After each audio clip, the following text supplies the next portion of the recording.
जय हिंद साथियों, लक्ष्य द विजन चैनल पर आप सभी का हार्दिक स्वागत व अभिनंदन है। जैसा कि कल के ओमार सीट के भरने के बारे में बताए थे और साथ ही साथ पेपर कैसे हल करें बेहतर ढंग से उसके बारे में बताए थे। आप लोग पूरा वीडियो पता ना देखें हैं कि नहीं, हम चाहेंगे कि आप लोग उस पूरा वीडियो को देखें, जरूर उससे आप लोग को लाभ मिलेगा। और आज कल के वीडियो में हम बोले थे कि कल भूगोल से संबंधित क्वेश्चन कराया जाएगा।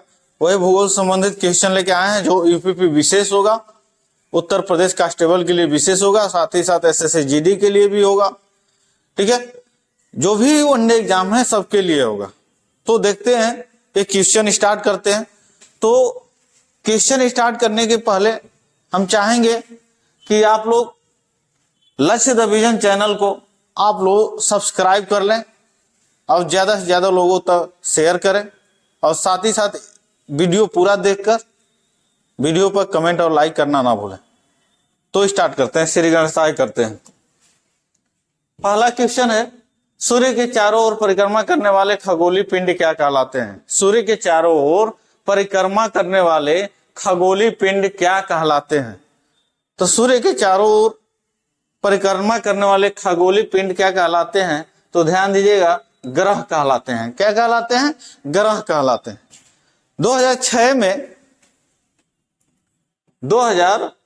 में प्राग सम्मेलन हुआ था। कौन सा सम्मेलन? प्राग सम्मेलन हुआ था। ठीक है ना, ध्यान दीजिएगा। प्राग सम्मेलन, ये प्राग है कहां? तो प्राग है चेक गणराज्य में। कहां है? चेक गणराज्य में। ठीक है ना, प्राग कहां है? चेक गणराज्य में। 2006 में सम्मेलन हुआ था और सम्मेलन में सारे भूगोलवेत्ता यानी कि उस सम्मेलन में भाग लिए थे, शामिल हुए थे। उन सब लोगों ने मिलकर एक ग्रहों के लिए परिभाषा निर्धारित की कि वह खगोल की पिंड जो स्वतंत्र रूप से सूर्य की परिक्रमा करता है उसे ग्रह कहते हैं। वह खगोल की पिंड जो स्वतंत्र रूप से सूर्य की परिक्रमा करेगा उसी को हम क्या कहेंगे? ग्रह कहेंगे। तो ध्यान दीजिएगा, 2006 के पहले कितने ग्रह थे? 9 ग्रह थे। ग्रहों की संख्या कितनी थी? 9 थी।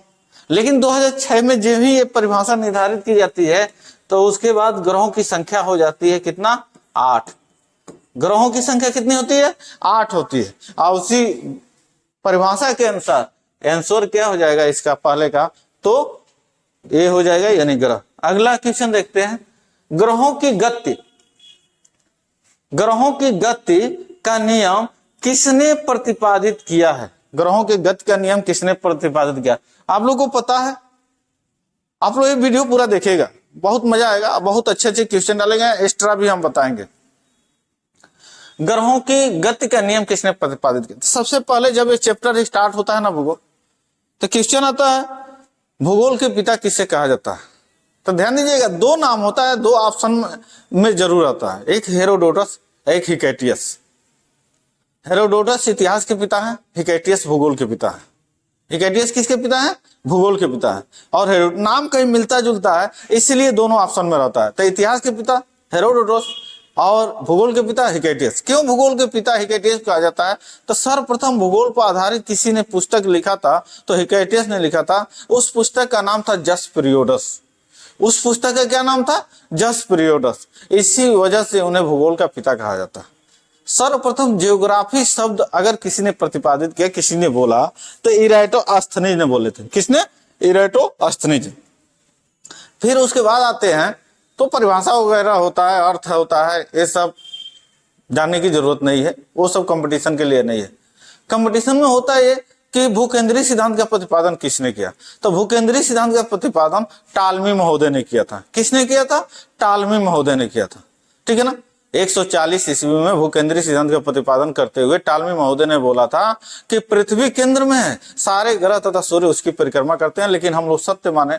क्यों? तो कुछ ऐसा सर्च नहीं आया था कि वो दूसरे ऑप्शन हम देखें।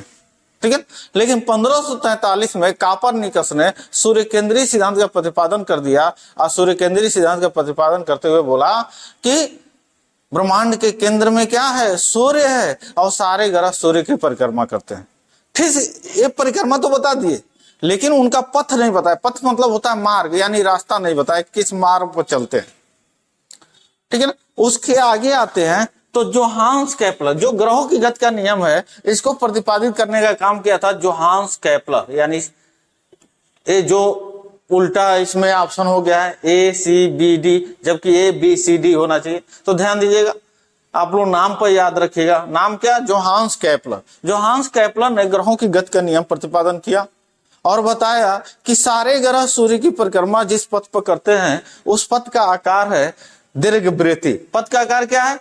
दीर्घवृत्ति, यानी कि अंडाकार। दीर्घवृत्ति यानी कि अंडाकार पथ पर परिक्रमा करते हैं। दीर्घवृत्ति यानी कि अंडाकार पथ पर परिक्रमा करते हैं। किसने बताया? जोहान्स केपलर ने, ठीक है ना। ठीक है, इसके आगे बढ़ते हैं तो गैलीलियो आते हैं। और गैलीलियो अपवर्तक दूरबीन की सहायता से अपवर्तक दूरबीन का आविष्कार करते हैं 1609 में, और साथ ही साथ उसी की सहायता से बृहस्पति के 4 उपग्रह और बृहस्पति के 4 उपग्रह, साथ ही साथ सौर कलंक का पता लगाते हैं, साथ ही साथ सूर्य के सबसे नजदीक तारा प्रैक्सिमा सेंचुरी का पता लगाते हैं, ठीक है ना। तो चलते हैं आगे बढ़ते हैं। सौर मंडल में कुल कितने ग्रह हैं? बहुत ही इजी क्वेश्चन है। सौर मंडल में कुल कितने ग्रह हैं? तो 8। अभी पहले क्वेश्चन पर चर्चा चलाया गया था कि 2006 में चेक गणराज्य में प्राग सम्मेलन हुआ था और उसी में जब ग्रहों की परिभाषा निर्धारित की गई तो जो 9वां ग्रह था, यानी 2006 के पहले कितने ग्रह थे? तो 9 ग्रह थे। लेकिन जो यम था, कौन? यम यानी प्लूटो, उसको ग्रहों की श्रेणी से बाहर कर दिया गया और क्या बना दिया गया? 52 ग्रह की श्रेणी में रख दिया गया। किस ग्रह में?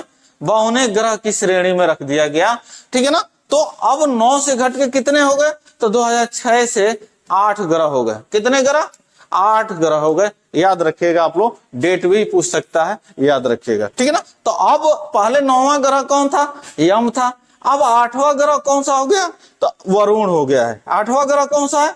वरुण हो गया। यानी सूर्य से सबसे दूरी के क्रम में कौन सा ग्रह है? तो वरुण है। ये भी याद रखिएगा, ठीक है। आगे बढ़ते हैं। सूर्य से बढ़ती दूरी के अनुसार ग्रहों का सही क्रम है। सूर्य से बढ़ती दूरी के अनुसार ग्रहों का सही क्रम है। तो ध्यान दीजिएगा, जैसे हम लोग जानते हैं सूर्य, ये सूर्य है। सूर्य से बढ़ते दूरी के क्रम में सूर्य के सबसे नजदीक सौर मंडल का सबसे छोटा ग्रह बुध है। सबसे छोटा ग्रह बुध है। उसके बाद से दूसरा नजदीक ग्रह शुक्र है। शुक्र के बाद पृथ्वी है। पृथ्वी के बाद फिर दूसरा सबसे छोटा ग्रह मंगल है। मंगल के बाद सौर मंडल का सबसे बड़ा ग्रह बृहस्पति है। सौर मंडल का सबसे बड़ा ग्रह बृहस्पति है। बृहस्पति के बाद शनि है। शनि के बाद अरुण है। अरुण के बाद वरुण है। अब पहले एक यम हुआ करता था जो 9वां ग्रह सबसे छोटा था। यम क्या था? सबसे छोटा था। तो अब वो 52वां ग्रह हो गया। क्या हो गया? 52वां ग्रह। यानी ये बुध हो गया, ये शुक्र हो गया, पृथ्वी, मंगल, बृहस्पति, ठीक है, शनि, अरुण, वरुण, ठीक है ना।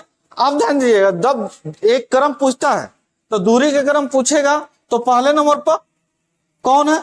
बुध है। दूसरे नंबर पर पहले नंबर पर बुध, दूसरे नंबर पर शुक्र, तीसरे नंबर पर पृथ्वी, चौथे नंबर पर मंगल, 5वें नंबर पर बृहस्पति, 6ठे नंबर पर शनि, 7वें नंबर पर अरुण, 8वें नंबर पर वरुण हो गया, ठीक है ना। अब ध्यान दीजिएगा, इस क्वेश्चन को पहले हल करते हैं।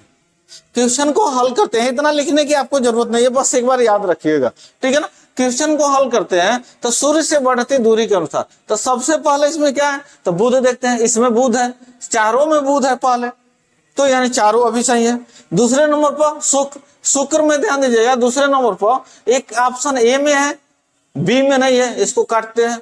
फिर सी में नहीं है, इसको भी काटते हैं, डी में भी है। अब तीसरा पॉइंट देखते हैं। तीसरे पॉइंट पे यानी कि पृथ्वी किसमें है? तो 2 तो कट ही गया, ए और डी बचा है। तो इसमें देखते हैं तीसरे नंबर पर मंगल है, यानी ये भी कट गया।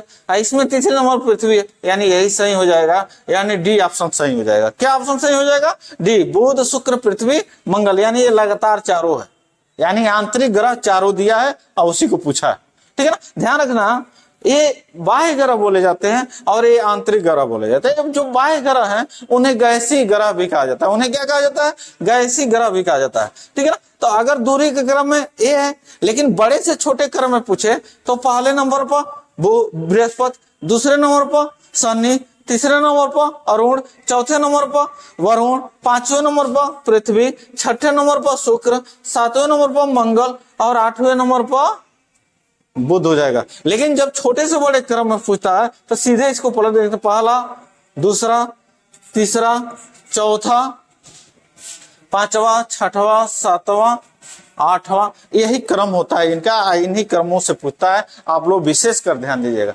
चलते हैं अगले क्वेश्चन पे। ज्यादा क्वेश्चन हल करना है, टाइम लगेगा। सबसे चमकीला ग्रह कौन सा है? तो ध्यान दीजिएगा, ऐसा ग्रह है जिससे सबसे ज्यादा क्वेश्चन पूछता है। अगर उनके से विशेष का पूछता है तो सबसे ज्यादा पूछता है। तो सबसे चमकीला ग्रह होता है शुक्र। कौन सा ग्रह है? शुक्र है। ध्यान रखिएगा, शुक्र को पृथ्वी की जुड़वा बहन भी कहा जाता है, शुक्र को पृथ्वी की भागनी ग्रह भी कहा जाता है, शुक्र को क्या बोला जाता है? शुक्र को सांझ का तारा भी कहा जाता है, शुक्र को भोर का तारा भी कहा जाता है। शुक्र ऐसा ग्रह है कि जहां वार्षिक तापांतर सर्वाधिक होता है। ध्यान दीजिएगा, दैनिक तापांतर सर्वाधिक बुध का होता है, वार्षिक तापांतर सर्वाधिक शुक्र का होता है। शुक्र के वायुमंडल में वर्ष भर प्रेशर कुकर की अवस्था पाई जाती है, और जब प्रेशर कुकर की अवस्था पाई जाती है तो उसमें आसानी से उसके वायुमंडल में चावल पक सकता है, ठीक है ना। अब ध्यान दीजिएगा, शुक्र से क्वेश्चन और क्या बन सकता है? तो शुक्र और अरुण ऐसा ग्रह है जो ग्रहों की विपरीत दिशा में परिक्रमा करते हैं, यानी कि वो क्लॉकवाइज परिक्रमा करते हैं। यहाँ क्लॉकवाइज को उल्टा माना जाता है, एंटी क्लॉकवाइज को सीधा माना जाता है। जैसा कि आप लोग जानते हैं, जिसकी बहुमत होती है उसी की जीत होती है। तो कुल 8 ग्रह हैं, 8 ग्रह में 6 ग्रह जो होते हैं ना, वो एंटी क्लॉकवाइज परिक्रमा करते हैं, यानी कि वो पश्चिम से पूर्व की तरफ परिक्रमा करते हैं। उल्टा करते, उल्टा है, एंटी क्लॉकवाइज मतलब उल्टा, लेकिन उसको हम लोग सीधा मानते हैं क्योंकि उनकी बहुमत है। और जो शुक्र और अरुण है वो पूर्व से पश्चिम की तरफ यानी क्लॉकवाइज परिक्रमा करते हैं, लेकिन उनकी संख्या 2 है अल्पमत में, उसको उल्टा मानते हैं। यानी ग्रहों की विपरीत दिशा में परिक्रमा कौन? तो शुक्र और अरुण करते हैं, ठीक है ना। तो ध्यान दीजिएगा, यहां से भी क्वेश्चन पूछता है। फिर क्वेश्चन पूछता है कि ऐसे कौन से ग्रह हैं जिसके कोई उपग्रह नहीं है? तो बुध और शुक्र के कोई उपग्रह नहीं है, ऐसे क्वेश्चन बनता है। विशेषकर आप लोग ध्यान दीजिएगा। चलिए अगला क्वेश्चन है, सूर्य से सबसे दूर स्थित ग्रह कौन सा है? तो अभी पिछले क्वेश्चन पे हम पूरा बनाए थे ग्रहों के, जो भी क्या बोला जाए, सूर्य से दूरी क्रम था वो हम पूरा बनाए थे। उसपे आप लोग देखे होंगे सूर्य से सबसे दूर स्थित ग्रह कौन सा है? तो नेपच्यून होगा। क्या होगा? नेपच्यून। नेपच्यून यानी कि अरुण हो जाएगा, सॉरी वरुण हो जाएगा। नेपच्यून यानी कि वरुण हो जाएगा, ठीक है ना। क्या होगा? वरुण। और यूरेनस यानी कि आप लोग को पता है यूरेनस अरुण हो जाएगा। प्लूटो तो ग्रह रहा नहीं, प्लूटो को यानी कि यम है, और जुपिटर यानी कि बृहस्पति है, ठीक है ना। तो ध्यान दीजिएगा, तो सबसे दूर कौन है? यानी 8वां नंबर पर कौन है? 8वें नंबर पर कौन है? अब तो वरुण है, ठीक है। अगला देखिएगा, सूर्य के धरातल का तापमान लगभग कितना होता है? तो सूर्य के धरातल का तापमान कितना? 6000 डिग्री सेल्सियस होता है। अगला देखते हैं, सूर्य के संगठन में सहायक गैस है। सूर्य के संगठन में क्या होता है? हाइड्रोजन और हीलियम होता है। हाइड्रोजन 71% होता है और हीलियम 26% के लगभग में होता है। 71 और 26 के लगभग में, ठीक है ना। तो यानी ऑप्शन डी सही होगा। अन्य में ये दोनों जोड़ा नहीं बैठ रहा है, यानी डी ऑप्शन सही होगा, ठीक है। चलिए अगला देखते हैं, सूर्य के प्रकाश को पृथ्वी तक पहुंचने में लगभग कितना समय लगता है?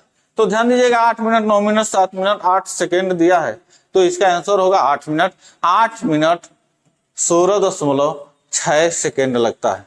कितना लगता है? 8 मिनट 16.6 सेकेंड लगता है, अगर पूरा पूछे तो।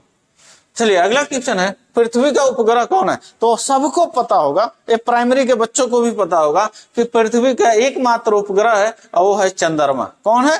चंद्रमा। चलिए अगला देखते हैं, पृथ्वी की अपनी कक्षा में गति है।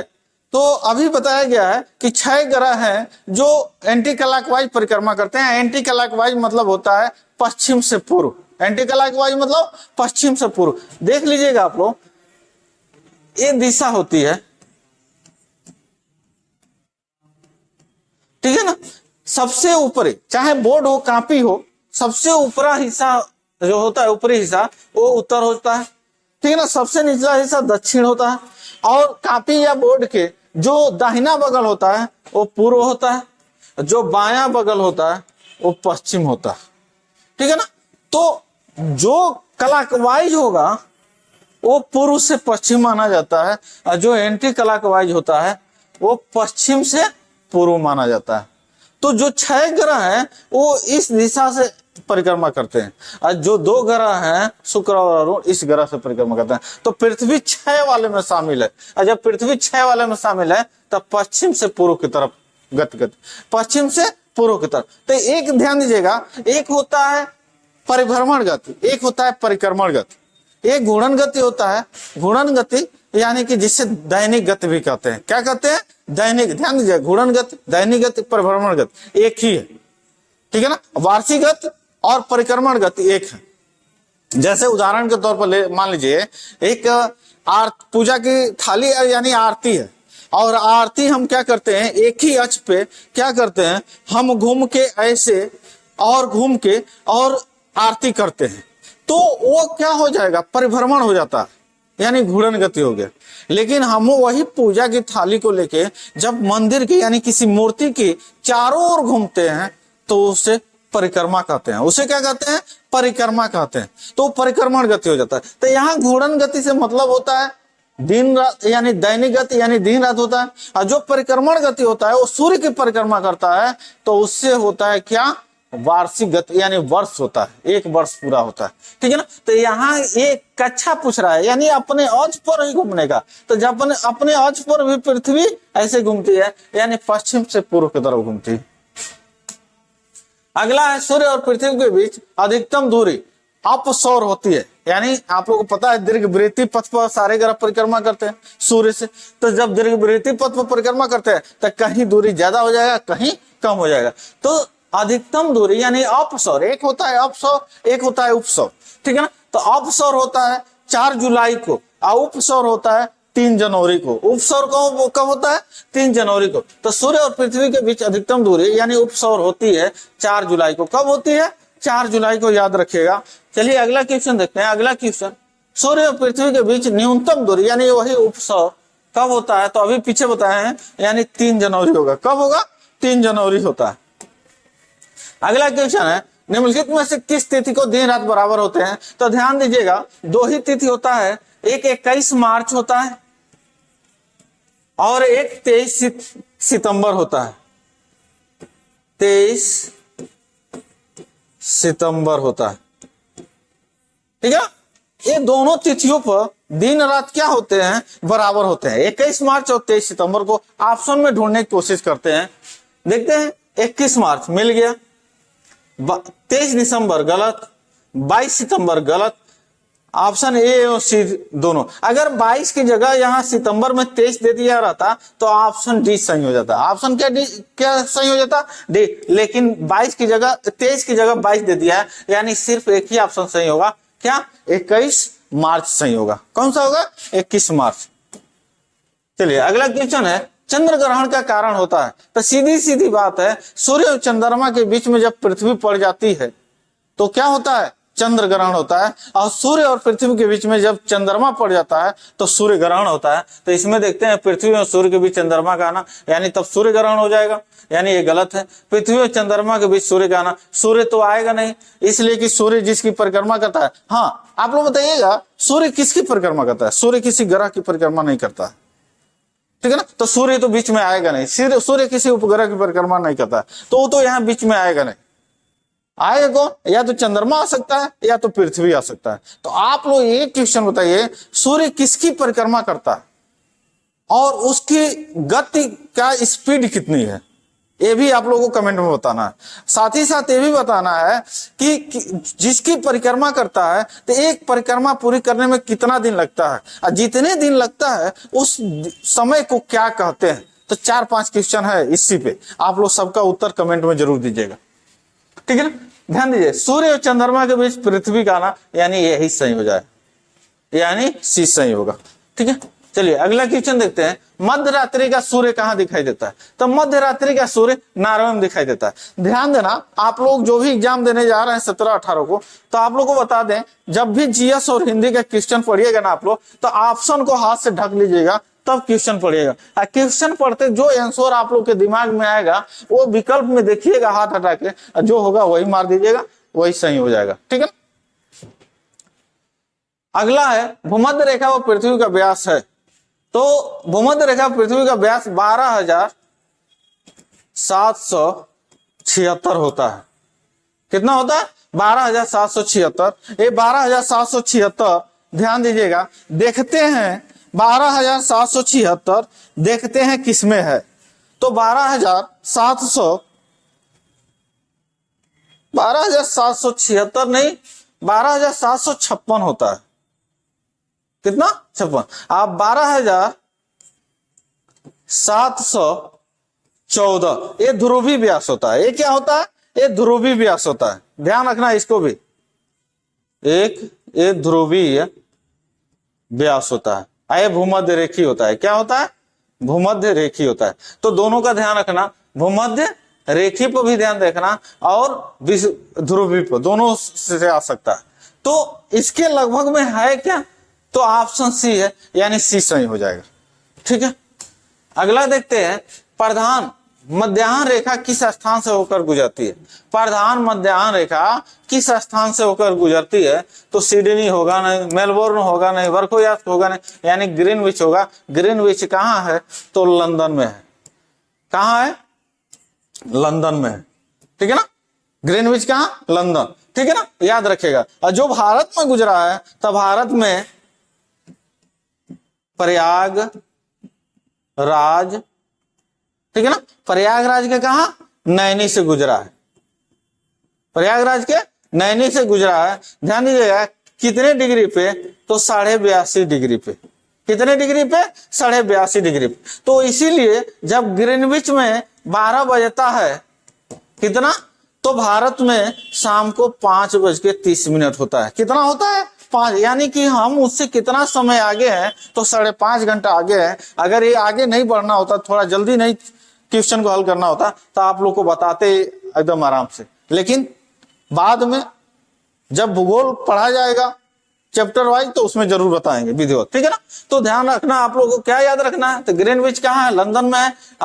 प्रधान मध्याह्न रेखा किस स्थान से गुजरती है? तो ग्रीनविच से ही शुरू होती है, वहीं से गुजरती है। भारत में कहाँ? तो भारत के उत्तर प्रदेश के प्रयागराज। प्रयागराज में कहा? नैनी। कितने डिग्री पे? तो 82.5 डिग्री पे। और वहां जब क्वेश्चन पूछता है कि जब ग्रीनविच में 12 बजता है, तो भारत में कितना बजेगा? तो 5:30 बजेगा शाम को, यानी उनसे हम कितना आगे हैं? तो 5.5 घंटा हमारे यहाँ समय आगे है। अगला है, एक देशांतर से दूसरे देशांतर के बीच कितना समय अंतराल होता है। हमको समय अंतराल पकड़ना है। तो ध्यान दीजिएगा, समय अंतराल 1 डिग्री देशांतर बराबर कितना? 1 डिग्री देशांतर बराबर 4 मिनट होता है। कितना होता है? 4 मिनट होता है। और 2 देशांतर, ध्यान रखना, उतना समय नहीं बताया जाए सही से, लेकिन फिर भी थोड़ा सा कोशिश करते हैं। तो जो अक्षांश रेखा होता है ना, अक्षांश रेखा पर ये 0 डिग्री है। देशांतर क्या है? 0 डिग्री। तो 2 देशांतर रेखाओं के बीच की दूरी 15-15 डिग्री होता है। कितना डिग्री होता है? 15-15। तो जब 1 डिग्री बराबर 4 मिनट, तो 15 डिग्री बराबर कितना होता है? 60 मिनट हो जाएगा। कितना हो जाएगा? अब ऑप्शन में हम लोग ढूंढते हैं 60 मिनट, तो 15 मिनट, 10 मिनट, 12 मिनट, 4 मिनट, यानी कि ये चारों ऑप्शन क्या है? गलत है। इसका शुद्ध आंसर कितना होगा? 60 मिनट होगा। कितना होगा? 60 मिनट होगा। ये ध्यान रखिएगा आप लोग, ठीक है। चलिए आगे बढ़ते हैं। ध्रुवों की तरफ जाने पर अक्षांश रेखाओं की व्यास की प्रकृति कैसे होती है? अक्षांश रेखाओं की, तो ध्यान दीजिएगा, ये दोनों ध्रुव है, ये उत्तर है और ये क्या है? ये उत्तर ध्रुव और ये दक्षिणी ध्रुव है। ये 0 अंश अक्षांश रेखा है। ये क्या है? 0 अंश अक्षांश रेखा। तो सबसे ज्यादा ये अक्षांश रेखा की लंबाई कहाँ होती है? तो उत्तरी ध्रुव और दक्षिणी ध्रुव के बीचों बीच 0 अंश अक्षांश जो रेखा होता है वो सबसे लंबी होती है। यानी सबसे ज्यादा व्यास कहाँ होगा? यानी कहाँ होगा? तो 0 अंश अक्षांश पे होगा। लेकिन जब भी यहां से बढ़ते हैं तो 10, 20, 30 ऐसे करते यहाँ 90 आ जाता है। तो जो बढ़ते जाते हैं तो ये व्यास क्या होता है? घटता जाता है। चाहे उत्तर की तरफ बढ़े चाहे दक्षिण की तरफ बढ़े, व्यास क्या होता जाएगा? घटता जाएगा। तो घटना वाला हम इसमें देखते हैं, स्थिर रहती है, गलत, घटती है, यानी यही सही हो जाएगा। ठीक है, चलिए आगे बढ़ते हैं। पृथ्वी की ऊपरी परत को क्या कहा जाता है? पृथ्वी की ऊपरी परत को क्या कहा जाता है? तो ध्यान दीजिएगा, एकदम आसान सा क्वेश्चन है। पृथ्वी की ऊपरी परत को क्रस्ट कहा जाता है, यानी भूपर्पटी। क्या? भूपर्पटी यानी क्रस्ट कहा जाता है। इसकी मोटाई होती है 8 से 40 किलोमीटर तक। कितनी होती है? 8 से 40 किलोमीटर। आप लोगों को पता है कहीं पर्वत है, कहीं महासागर है, कहीं समतल है, कहीं पठार है, इसलिए ये असमानता पाई जाती है। तो 8 से 40 किलोमीटर बताई जाती है। ठीक है, एक होता है पृथ्वी को पहले 3 भागों में बांटा गया, सियाल, सीमा, निफ्फे, और ऊपरी परत को क्रस्ट कहा जाता है। ठीक है, अगला देखते हैं, पृथ्वी में कौन सा तत्व सर्वाधिक मात्रा में पाया जाता है? तो जब यहाँ अगर द्रव्यमान देता है, द्रव्यमान के आधार पर सर्वाधिक मात्रा में पाया जाता है, तो द्रव्यमान के आधार पर दे दिया होता ना तो लोहा हो जाता। लेकिन द्रव्यमान के आधार पर नहीं दिया है तो सबसे ज्यादा कौन हो जाएगा? ऑक्सीजन हो जाएगा। क्या हो जाएगा? ऑक्सीजन पहले नंबर पर हो जाएगा। ठीक है, और दूसरे नंबर पर लोहा हो जाता। ठीक है ना, लेकिन अगर द्रव्यमान शब्द लगा देता तो लोहा पहले नंबर पर हो जाता। ठीक है, अगला है, निम्नलिखित में से कौन सा कायांतरिक चट्टान है? ग्रेनाइट नहीं है, संगमरमर, शैल, बेसाल्ट। ध्यान दीजिएगा, जो संगमरमर है ना, एक कायांतरित रूप है, परिवर्तित रूप है। 3 प्रकार की चट्टान होते हैं, आग्नेय चट्टान, अवसादी चट्टान, रूपांतरित चट्टान। जब ज्वालामुखी विस्फोट होता है ना, अब मैग्मा बाहर निकलती है, लावा का रूप लेती है, लावा जब जमता जाता है तो उसे आग्नेय चट्टान कहते हैं। लेकिन आग्नेय चट्टान में किसी प्रकार से अपर्दन होता है, यानी कटाव होता है। कटाव होके वो परत कटाव होके वो जाके उसके कण परत दर परत जमने लगता है, उससे परतदार चट्टान या अवसादी चट्टान कहते हैं। लेकिन आग्नेय चट्टान या अवसादी चट्टान के रंग, रूप और आकार में अगर परिवर्तन होता है तो उसे कायांतरित या रूपांतरित चट्टान कहते हैं। तो जो संगमरमर है ना, एक कायांतरित चट्टान है, यानी रूपांतरित चट्टान है। किसका? तो चूना पत्थर का। किसका? चूना पत्थर का। तो याद रखिएगा, यानी संगमरमर होगा। क्या होगा? संगमरमर। अगला है, चूना पत्थर क्या है? चूना पत्थर अवसादी चट्टान है, और उसका परिवर्तित रूप कौन? तो संगमरमर था। ठीक है, धरातल, एक धरातल लिखा गया है, इसका सूत्र क्या होगा? धरातल। धरातल के जिस स्थान पर सर्वप्रथम भूकंप का अनुभव किया जाता है वह कहलाता है। तो ध्यान दीजिएगा, जहां भूकंप पृथ्वी के, यानी कि क्या है? ये भूगर्भ है। ये क्या है? भूगर्भ है। तो जहां से ये ऊर्जा इकट्ठा हो रहा है तो उसे क्या कहते हैं? तो उसे कहते हैं, उसे भूकंप केंद्र कहते हैं। क्या कहते हैं? केंद्र। लेकिन ये भूकंप केंद्र जहां उत्पन्न हो जाए धरातल के ऊपर, तो इसे क्या कहते हैं? तो इसे अधिकेंद्र कहते हैं। क्या कहते हैं? अधिकेंद्र कहते हैं। ध्यान दीजिएगा आप लोग, इसे क्या कहते हैं?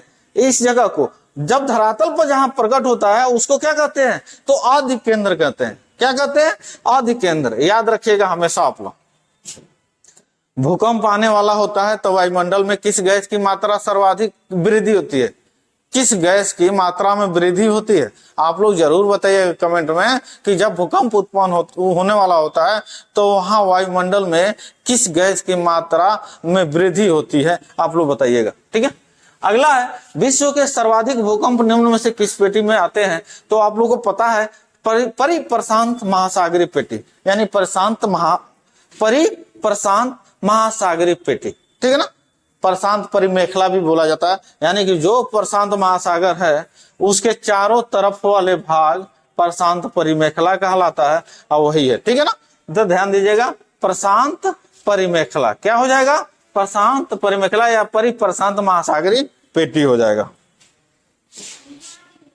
अगला ध्यान दीजिएगा, रिक्टर स्केल से क्या मापा जाता है? तो तो रिक्टर स्केल से भूकंप की तीव्रता मापा जाता है। भूकंप की तीव्रता यानी रिक्टर स्केल दर्शाता क्या है, तो ध्यान दीजिएगा 1 से 9 कितने तक, ये स्केल कितने तक होता है, 1 से 9 तक होता है। जैसे 1 से 9 तक में भी क्या होता है, जैसे 1 है, 2 है, 3 है, 4 ऐसे है, तो प्रत्येक अगला पिछले के 10 गुना प्रदर्शित करता है। प्रत्येक अगला पिछले के 10 गुना क्या करता है, प्रदर्शित करता है। और सबसे ज्यादा प्रयोग किया जाता है तो रिक्टर स्केल का ही प्रयोग किया जाता है। ठीक है, अगला क्वेश्चन है भूकंपी तरंगों को किस यंत्र से मापा जाता है, तो भूकंपी तरंगों को ध्यान दीजिएगा सिस्मोग्राफ से मापा जाता है। किससे, सिस्मोग्राफ से। ठीक है ना, एक जो यंत्र है, इस यंत्र में एक बोल्ट से पेंसिल कस दिया जाता है। क्या कस दिया जाता है, पेंसिल कस दिया जाता है। और पेंसिल जब भूकंप आता है तो ये पेंसिल क्या करता है, कंप जैसे पृथ्वी हिलने डुलने लगती है तो भी क्या कर लगता है, ये भी कंपन करने लगता है, ऐसे ऐसे उस पे रेखाएं खींचने लगता है। यानी कौन सा, तो सिस्मोग्राफ। तो याद रखिएगा भूकंपी तरंगों को किस यंत्र से मापा जाता है, तो सिस्मोग्राफ से। किससे, सिस्मोग्राफ से। अगला है निम्नलिखित में से किसे प्रकृति का सुरक्षा वाल्व कहा जाता है, सुरक्षा वाल्व। तो ध्यान दीजिएगा जब ज्वालामुखी विस्फोट कब होता है, तो जब ये धरातल है, तो धरातल के अंदर जब दो प्लेटें आपस में घर्षण करती है या किसी भी प्रकार का जो हलचलें पैदा होती है तो उससे ऊर्जा उत्पन्न होता है। ये ऊर्जा उत्पन्न होता है तो बाहर आने के लिए प्रेरित होता है। जब ज्वालामुखी चैप्टर पढ़ा जाता है ना तो उसमें विद्युत बताते हैं, ऐसे बता दे रहा है। तो ये ऊर्जा बाहर आने को उत्साहित रहता है। अगर ये ऊर्जा बाहर नहीं निकलेगा धीरे धीरे तो इतना ज्यादा ये ऊर्जा बनता जाएगा कि कभी ऐसा आ जाए वो पृथ्वी के पूरे भाग को ध्वस्त कर देगा। तो इसीलिए धीरे धीरे क्या करता है, ये ऊर्जा निकलता रहता है। और जब ऊर्जा निकलता रहता है ना, उतना ही पृथ्वी के लिए वरदान साबित होता है। तो ध्यान दीजिएगा इसमें आंसर क्या हो जाएगा, ज्वालामुखी। क्या आंसर होगा, ज्वालामुखी आंसर होगा। अगला है निम्नलिखित में से कौन सा युग में सुमेलित नहीं है, तो निम्नलिखित में से कौन सा युग में सुमेलित नहीं है। एटना इटली में है, सही है। फ्यूजियामा जापान में, ये भी सही है। पोपा म्यांमार में है, ये भी सही है। यानी कि डी क्राकाटोआ मलेशिया में नहीं है, ये इंडोनेशिया के सुमात्रा और जावा द्वीप में है। इंडोनेशिया के सुमात्रा और जावा द्वीप में है। कहाँ है, सुमात्रा और जावा द्वीप में। याद रखिएगा क्राकाटोआ। ठीक है, यानी इस क्वेश्चन के हिसाब से आंसर ए सही होगा। क्या होगा, क्राकाटोआ। अगला क्वेश्चन है Rockies, Andes, Atlas, Alps, Himalaya. Himalaya शब्द ही लग गया तो इसका आंसर आ जाएगा कि आदि किस प्रकार के पर्वत है, तो किस प्रकार के, तो हिमालय वलित पर्वत है। हिमालय क्या है, वलित पर्वत है। तो ध्यान दीजिएगा इसमें वलित ऑप्शन ए में ही दिया है। वलित मतलब होता है मोड़दार, वलित मतलब मोड़दार। आप लोगों को पता है कि इंडियन और यूरेशियन प्लेट आपस में घर्षण कर रहे हैं।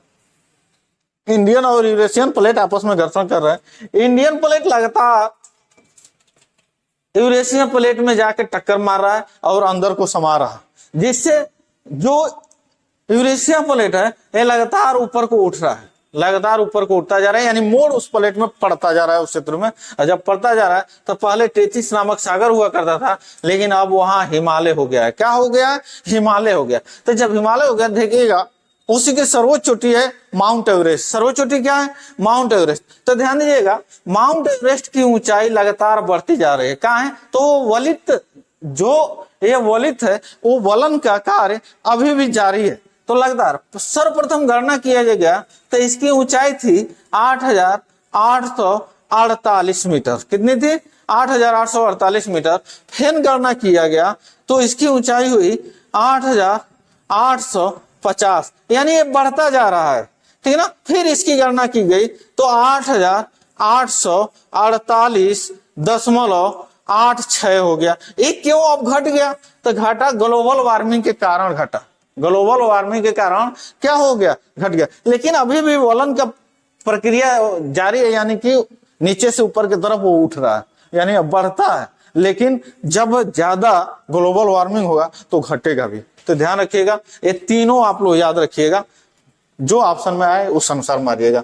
तो वलित पर्वत है, रॉकीज, एंटीज, एटलस, आल्प्स, हिमालय। कौन सा पर्वत, तो किस प्रकार के पर्वत है, वलित पर्वत है। अगला है लोयस का पठार है, तो ये तो सबको पता है। लोयस का पठार पवन द्वारा हुआ है। किसे?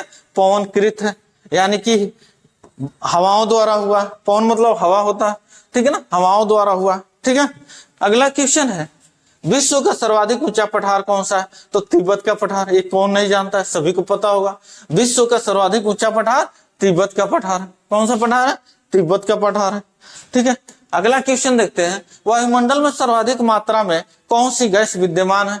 वायुमंडल में सर्वाधिक मात्रा में नाइट्रोजन होती है। नाइट्रोजन की मात्रा होती है 78%। कितनी होती है? 78%। नाइट्रोजन की मात्रा कितनी? 78% होती है। ये ध्यान दीजिएगा। यहां से ऑक्सीजन का भी पूछता है, ऑक्सीजन की मात्रा कितनी होती है? तो 21%। कितनी होती है? 21%, ठीक है ना। कितनी? 21% होती है, और अन्य में अन्य सब है, ठीक है ना। तो 78% आप लोग याद रखिएगा। और ऑक्सीजन का भी पूछ सकता है, तो कितना? 21%, ठीक है। अगला देखते हैं ओजोन परत कहाँ अवस्थित है? तो ओजोन परत कहाँ अवस्थित है? तो ओजोन परत समताप मंडल में अवस्थित है। कहाँ है? समताप मंडल में अवस्थित है। कहाँ है? समताप मंडल में, ठीक है। अगला है वायु दाब में अचानक आने वाली कमी किस परिघटना? तो जब भी वायु दाब चल रहा है और अचानक कमी हो जाए, अचानक कमी हो जाए तो क्या होता है? तूफान आता है, चक्रवात आता है, यानी तूफानी मौसम प्रकट होती है। क्या होगा? तूफानी मौसम, यानी डी ऑप्शन सही हो जाएगा, ठीक है। अगला देखते हैं वायु दाब को किस यंत्र से मापा जाता है? तो वायु दाब को एकदम आसान है। वायु दाब को किस माप से, यंत्र से मापा जाता है? तो बैरोमीटर से। किसे? High barometer.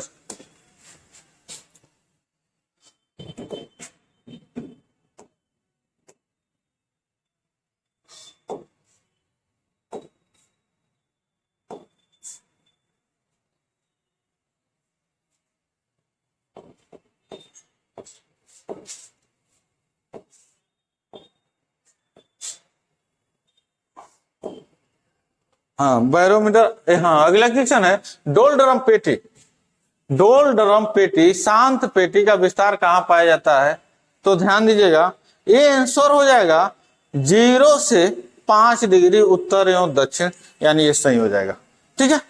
अगला देखते हैं आल्पस पर्वत के उत्तरी भाग में बहने वाली उष्ण शुष्क स्थानीय हवाओं को क्या कहा जाता है?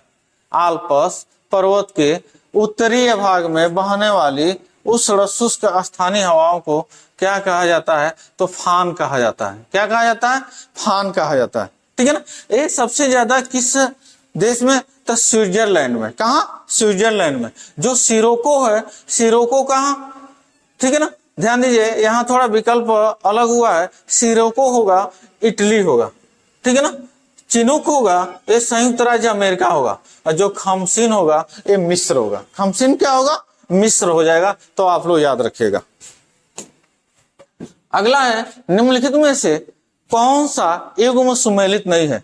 तो ध्यान दीजिएगा, मिस्टर फ्रांस सही है, यामो जापान सही है, सिरोको ऑस्ट्रेलिया, यही गलत है, यानी यही ऑप्शन सही हो जाएगा। ये सुमेलित नहीं है पूछ रहा है, तो सिरोको ऑस्ट्रेलिया। अभी पीछे हम बताए कहाँ, पीछे कहाँ बताया गया है?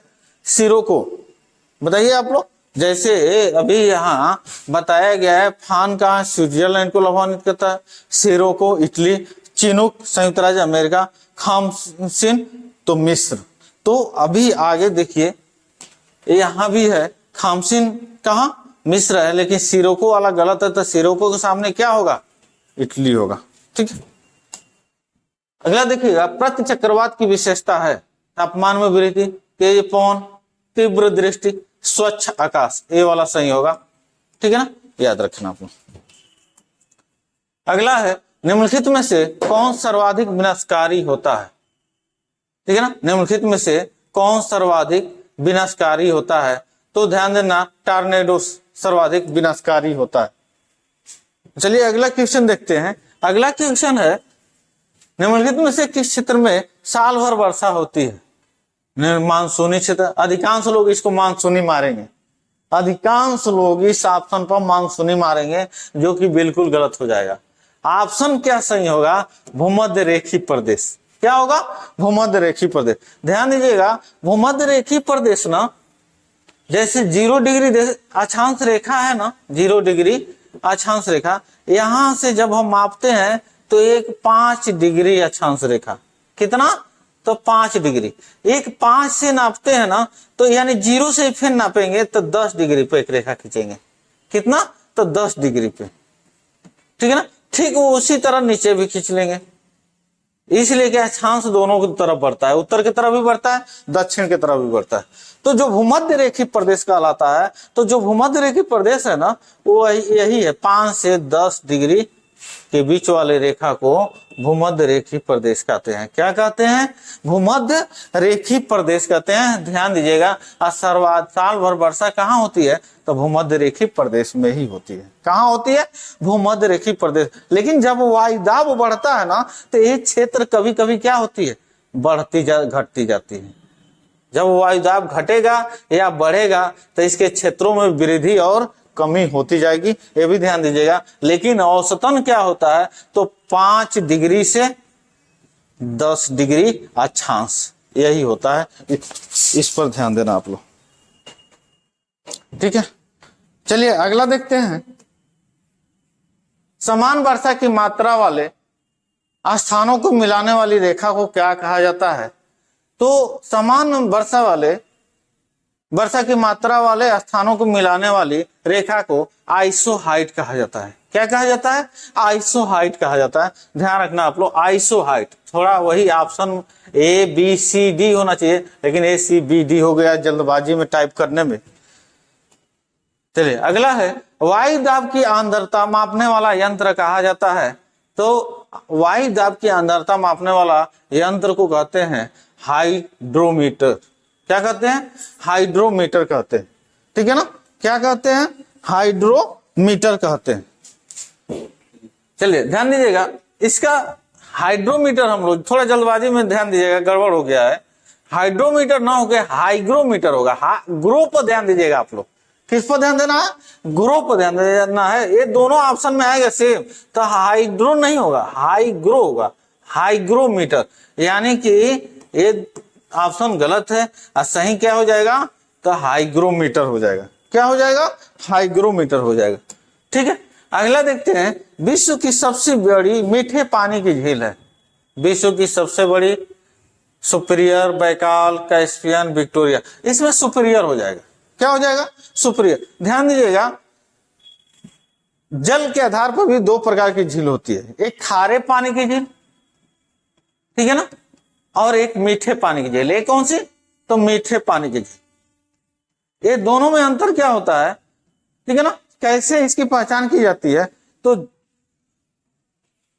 जो झील होता है यानी तालाब होता है, जिसमें एक तरफ से पानी तो आता है, जैसे बारिश का ही पानी हो या किसी जल स्रोत से आ रहा हो, लेकिन दूसरे तरफ से वो पानी निकासी नहीं हो रही है, यानी उसी में वो पानी इकट्ठा होता जाता है, तो खारे पानी की झील कहलाता है। वो क्या कहलाता है? खारे पानी की झील कहलाता है। लेकिन जब एक तरफ से पानी आती है या बारिश का पानी आता है, दूसरे तरफ से निकासी भी हो जाता है, तो पानी वो हमेशा ताजा होता है, तो उसे ताजे या मीठे पानी की झील कहा जाता है। उसे ताजे या मीठे पानी की झील होता है। बनावट के आधार पर भी 2 प्रकार की झील होती है, एक कृत्रिम झील होता है, यानी जो मानव द्वारा बनाया जाए, एक प्राकृतिक झील होती है, ठीक है ना। तो ये ध्यान रखना आप लोग, ठीक है। तो इसका सुपीरियर झील होगा, सबसे बड़ा मीठे पानी की झील सुपीरियर झील। अगला देखते हैं, विश्व का सबसे गहरा यहाँ गर्त होगा। क्या होगा? गर्त। मेरियाना ट्रेंच किस महासागर में स्थित है? तो ध्यान रखना, वो प्रशांत महासागर में है। कहाँ है? प्रशांत महासागर में। मेरियाना ट्रेंच कहाँ स्थित है? तो प्रशांत महासागर में, ठीक है। अगला क्वेश्चन है, पृथ्वी के कितने प्रतिशत भाग पर जल मंडल का विस्तार है? तो पृथ्वी के, जो पूरी पृथ्वी है ना, उस पृथ्वी के, ठीक है ना, लगभग ये जो भाग है, यानी एक तरह से कहा जाए, ये प्रतिशत के लिए हम ऐसा बना दिए हैं, लेकिन ऐसा नहीं होता है। पृथ्वी के लगभग कितना? तो 70.8% भाग पे जल है। कितना? 70.8% पर। तो हम लोग ऑप्शन में देखते हैं 29% गलत, 65 गलत, 74 गलत, 71, यानी इसके समरूप है 71%। ठीक है ना, तो इसी को हम लोग 71 को ही सही मान लेंगे। अगला है समुद्री जल में सर्वाधिक मात्रा में कौन सा लवण पाया जाता है? तो समुद्री जल में सर्वाधिक मात्रा में कौन सा लवण पाया जाता है? सोडियम क्लोराइड पाया जाता है। कौन सा पाया जाता है? सोडियम क्लोराइड पाया जाता है। ठीक है ना, कैसे इसको मापते हैं तो ध्यान दीजिएगा, 1 किलोग्राम, यहाँ लीटर में नहीं लेते हैं, 1 केजी, ठीक है ना, जल लेते हैं समुद्र का। किसका? समुद्र का जल लेते हैं, और उसमें 1 केजी में अगर 35 ग्राम, कितना? 35 ग्राम सोडियम क्लोराइड मिल जाता है, तो यानी कि वो उसमें लवणता सर्वाधिक पाया जा रहा है, ये प्रदर्शित कर देता है। यानी वो खारे पानी का जल है। किस पानी की जल है? तो खारे पानी की जल है, ये ध्यान देना आप लोग। ठीक है ना। अगला क्वेश्चन है सबसे लवणीय सागर है, तो सबसे लवणीय सागर यानी डेथ सागर कौन सा है? तो लाल सागर, यानी कि लाल सागर सही हो जाएगा। सॉरी, लाल सागर नहीं हो, डेथ सागर तो मृत होता है, मृत सागर हो जाएगा। ठीक है ना, कौन सा होगा? मृत सागर होगा, ये गलत है, हम ऑप्शन नहीं देखें, ऐसी गलती आप लोग मत करिएगा। मृत सागर होगा। सबसे लवणीय सागर क्या हो जाएगा? मृत सागर, यानी जहां सबसे ज्यादा लवण हो जाए वो मृत प्राय हो जाता है। तो एक ऑप्शन, एक ट्रिक आप लोग ध्यान रखिएगा, तो क्या हो जाएगा? मृत सागर हो जाएगा। क्या हो जाएगा? मृत सागर हो जाएगा। ठीक है ना। पाक जल संधि किन 2 देशों को अलग करती है? तो पाक जल संधि भारत और श्रीलंका को अलग करती है। किसको? भारत और श्रीलंका को। देखते हैं आप लोग, भारत बना रहता है और नीचे फिर श्रीलंका बना रहता है। तो ये जो जल है, ठीक है ना, तो ये कौन सी जल संधि है? तो पाक जल संधि है। तो भारत के तमिलनाडु राज्य और जो श्रीलंका है, तो श्रीलंका में एक जाफना जिला है, वो जाफना जिला दोनों एक दूसरे को जोड़ते हैं। ठीक है ना, तमिलनाडु और जाफना जिला, और उसके बीच में कौन पड़ता है? तो पाक जल डमरू मध्य पड़ता है, यानी जल संधि पड़ता है। तो आज का क्वेश्चन कैसा लगा? आप लोग पूरा वीडियो देखे होंगे तो जरूर आप लोगों को समझ में आया होगा कि इंपॉर्टेंट क्वेश्चन इसमें डाला गया था। अगर आप लोग को बेहतर लगे तो आप लोग कमेंट करना ना भूलें, और ना ही लाइक करना भूलिएगा आप लोग, और ज्यादा से ज्यादा लोगों तक पहुंचाइएगा। और कल भी भूगोल से संबंधित 50 क्वेश्चन लेकर आएंगे हम। जय हिंद साथियों।